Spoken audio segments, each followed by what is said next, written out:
everybody, good morning. Welcome to Swastik Education Campus. We are going to standard 1 subject science.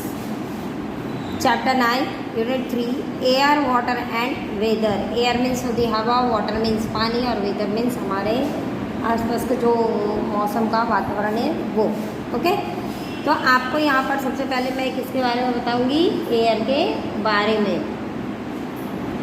Learning point, air is everywhere. जो हवा है वो सभी जगह पर होती है. Air is necessary for our life. Air के बिना जो है हमारी लाइफ क्या है आप उसकी कल्पना भी नहीं कर सकते, क्योंकि दिन में आप 50 बार से भी ज़्यादा आप कितनी बार सांसें लेते हो. बिना हवा के आप जी सकते हो क्या? जीने की कल्पना कर सकते हो?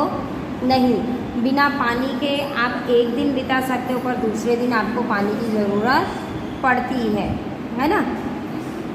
तो वही आज इस चैप्टर में हम पढ़ने वाले हैं कि हवा पानी हमारे लिए कितना ज़रूरी है. देखिए यहाँ पर एक छोटी सी पिक्चर दी गई है, बहुत ही खूबसूरत बीच की पिक्चर दी गई है. यहाँ बच्चे खेल रहे हैं, खूबसूरत हवा में पतंगें उड़ रही हैं, बर्ड्स उड़ रहे हैं, है ना. सूरज की रोशनी चारों तरफ फैली हुई है, पेड़ में हवा जो है एयर जो है लहरा रही है. बहुत ही खूबसूरत दृश्य दिखाई दे रहा है. What a pleasant good morning, है ना. जो सुबह है वो क्या है? बहुत ही खूबसूरत है, बहुत ही सुंदर सुबह है. आप देख रहे हो बहुत ही मनोरम दृश्य दिखाई दे रहा है. The leaves of the palm are rustling. जो पालम का जो पेड़ है उसकी जो पत्तियां हैं वो हवा के कारण क्या हो रही है? लहरा रही है, एक दूसरे से टकरा रही है.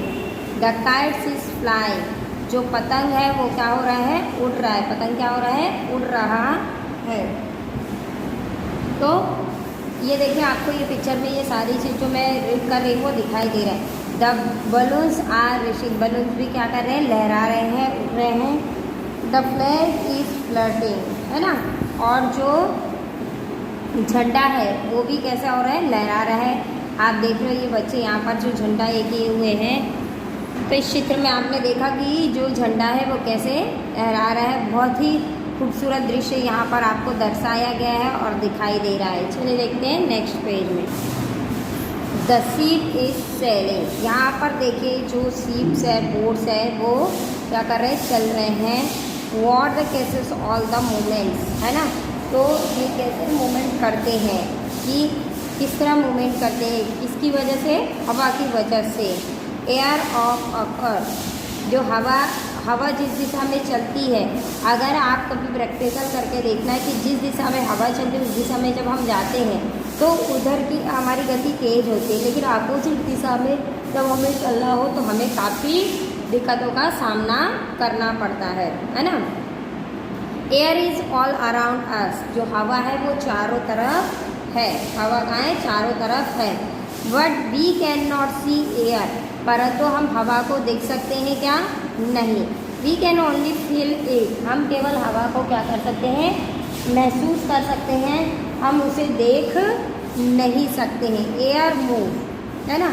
हवा क्या है? चलती है. Moving air is called wind. और जो चलने वाली हवा है उसको क्या कहते हैं? जो काफ़ी तेज़ चलने वाली हवा है उसको हम क्या कहते हैं? तूफान, है ना. तेज़ हवा से क्या तेज़ गति से हवा क्या है? चलती है. वाइंड में kite, paper and leaf fly. आप देख रहे हैं कि जब हवा चलती है तो आपका पतंग अच्छे से उड़ता है, पेपर उड़ता है, पत्तियाँ उड़ती है. It also help sailboat to move. और जो हवा है वो जो बोट होती है नदियों में, सॉरी आपके समुद्रों में, तो वहाँ पर भी इनको तेज़ गति से चलाने के लिए सेलबोट जिसे कहते हो उसको मूव कराने में किसकी ज़रूरत होती है? हवा की. स्ट्रॉन्ग वाइंड मैक्वी स्वे. जो स्ट्रॉन्ग वाइंड होता है, तेज जो हवा चलती है काफ़ी जोरदार से तेज़ गति से चलती है, वो हवा क्या कहती है? तो वो क्या करती है? ट्री को भी उखाड़ देती है, ट्री को भी गिरा सकती है. इतनी स्ट्रॉन्ग हवा भी चलती है. Strong wind turn off arm of wild wind. और जो स्ट्रॉन्ग वाइंड होती है, काफ़ी तेज़ गति से चलने वाली हवा, तो वो वाइंड मिल जो होती है उसके पंखों को भी घुमाने की कैपेसिटी रखती है। अब देखते हैं कि हवा है या नहीं, इसको कैसे फिल करते हैं। फिल द एयर, तो चलिए हम एक एक्टिविटी करते हैं। Balloon, blow a balloon, it grow bigger, why because air goes to into it. तो आप देखना, जब हम एक बलून लेते हैं, बलून के अंदर जब हम उसको फुलाने के लिए क्या करते हैं, हवा भरते हैं, तो उसकी आकृति क्या हो जाती है, बड़ी होने लगती है।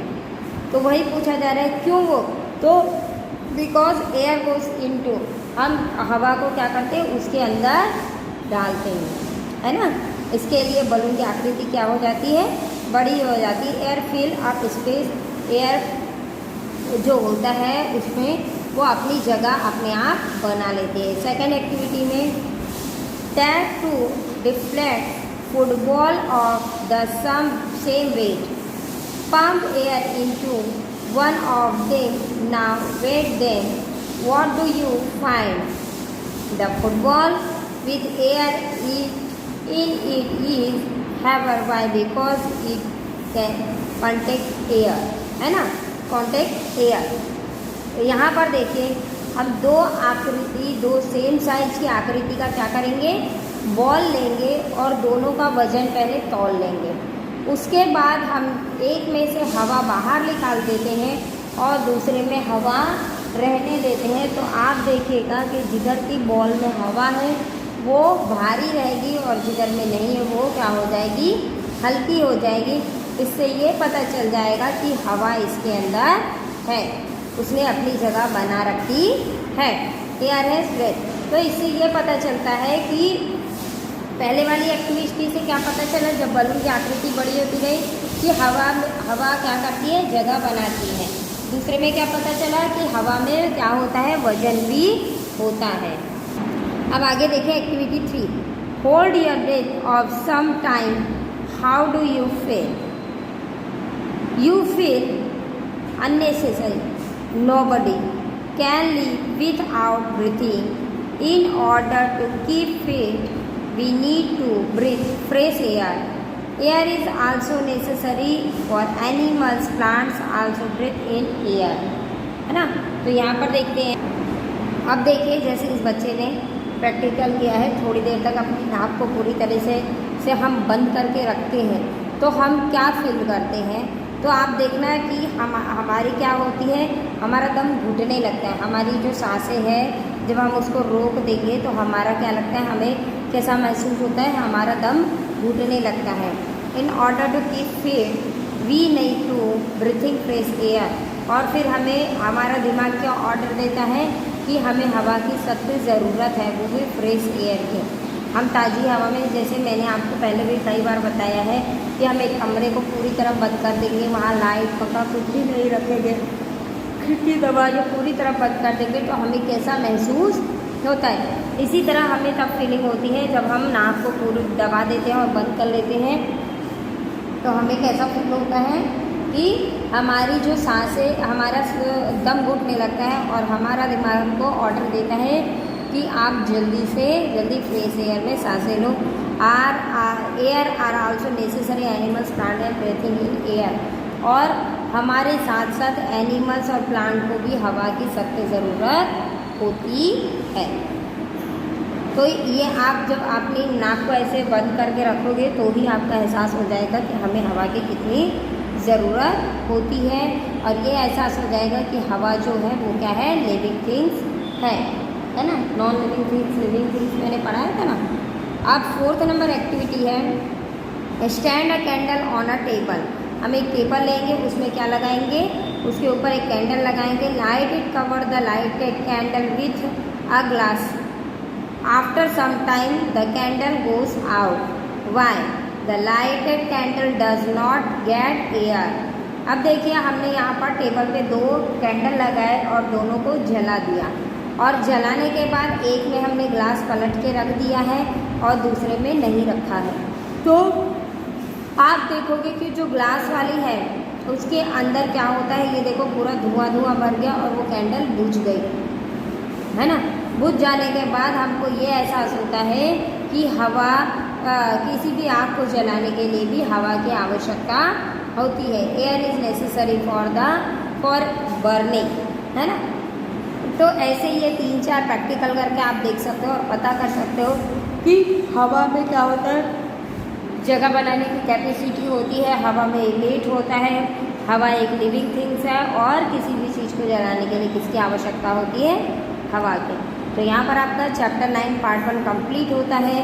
आपको भी इसी तरह अच्छे से रीडिंग करनी है और प्रैक्टिकल करके देखना है। Thank you.